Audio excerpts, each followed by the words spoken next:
तो चलिए आज बात करते हैं एक ऐसे चोर की जिसने धोखेबाजी और कह सकते हैं कि दुस्साहस की सारी हदें ही पार कर दी।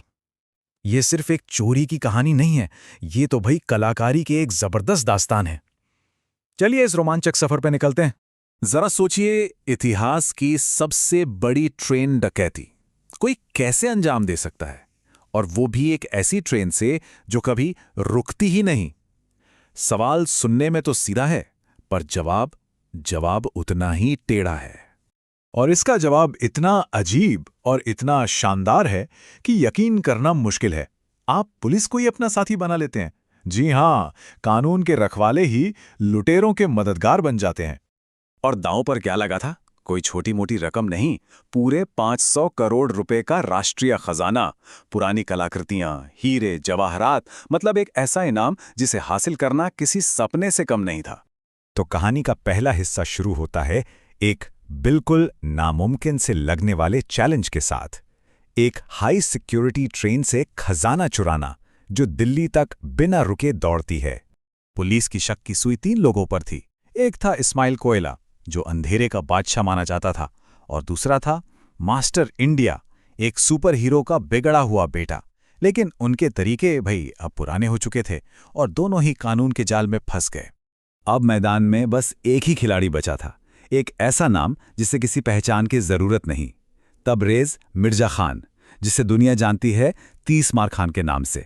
और ये सिर्फ कहने की बातें नहीं थी, सच में पेरिस में पकड़े जाने के बाद जब उसे भारत लाया जा रहा था तो उसने हवाई जहाज के टॉयलेट से ही पूरे प्लेन को हाईजैक कर लिया और हवा में ही गायब हो गया। सच में उसे पकड़ना नामुमकिन था। तो चलिए अब देखते हैं कि ये पूरा खेल रचा कैसे गया। ये नामुमकिन काम आखिर 30 मार खान तक पहुंचा कैसे, और कैसे उसके दिमाग में ये पागलपन से भरी योजना आई। ये काम उसे दिया था कुख्यात इंटरनेशनल तस्करों जौहरी ब्रदर्स ने। वो जानते थे कि अगर कोई इस मिशन को अंजाम दे सकता है तो वो सिर्फ और सिर्फ 30 मार खान है। और 30 मार खान का कॉन्फिडेंस तो देखिए, वो न सिर्फ काम करने के लिए तैयार हो जाता है बल्कि इसे बच्चों का खेल बताता है और आधे माल पर अपना हक जमा लेता है। और यहीं 30 मार खान की असली जीनियस चमकती है। उसकी योजना सीधी, सरल और एकदम पागलपन से भरी। वो एक बहुत बड़ी नकली फिल्म की शूटिंग करेगा और पुलिस की नाक के नीचे से डकैती को अंजाम देगा। और बस यहीं से शुरू होती है प्री प्रोडक्शन की तैयारी। 30 मार खान अपनी अनजाने कलाकारों की टोली को इकट्ठा करता है ताकि इतिहास का सबसे बड़ा धोखा दिया जा सके। और पता है उसके प्लान की सबसे खूबसूरत बात क्या थी? उसकी सिंप्लिसिटी।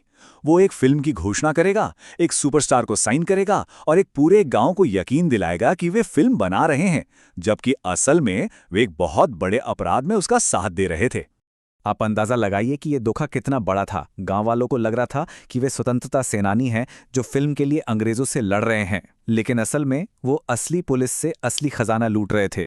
अब इस पूरे प्लान का सबसे जरूरी मोहरा, या कह लें कि सबसे बड़ा बेवकूफ, था सुपरस्टार आतिश कपूर।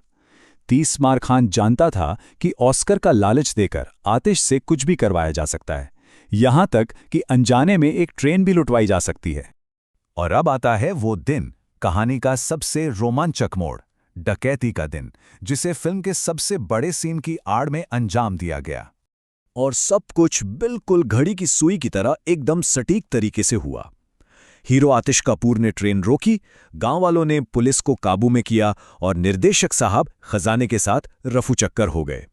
ये एक ऐसी अफरा तफरी थी जिसे एक प्रोफेशनल फिल्म शूट का नाम दिया गया था।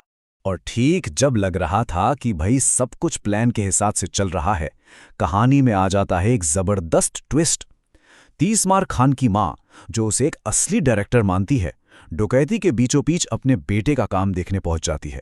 डकैती तो हो गई, लेकिन अब हिसाब का वक्त था। ऐसा लगा कि धोखा आखिरकार खुल ही गया, लेकिन ये तो 30 मार खान के अब तक के सबसे बड़े कारनामे की बस शुरुआत थी।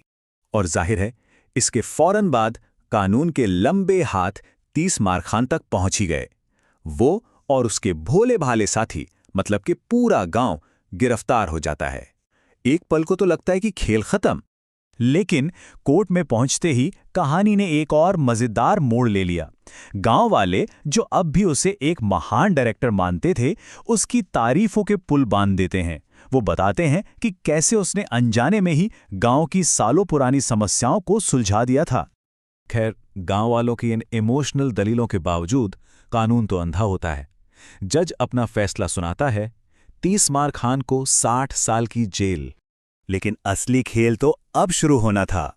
तीसमार खान के लिए गेम कभी ओवर नहीं होता। जेल के अंदर से वो डकैती के दौरान शूट की गई असली फुटेज का इस्तेमाल करके अपनी फिल्म भारत का खजाना पूरी करता है और उसे रिलीज कर देता है, और वो फिल्म एक जबरदस्त हिट साबित होती है। और फिर अपनी ही फिल्म के प्रीमियर पर सबके सामने मीडिया और पुलिस की आंखों में धूल झोंककर वो एक बार फिर फरार हो जाता है। वो पीछे छोड़ जाता है एक सवाल कि कैसे एक धोखेबाज अपनी ही कहानी का हीरो बन सकता है, और वो ये साबित कर जाता है कि उसे पकड़ना वाकई नामुमकिन है।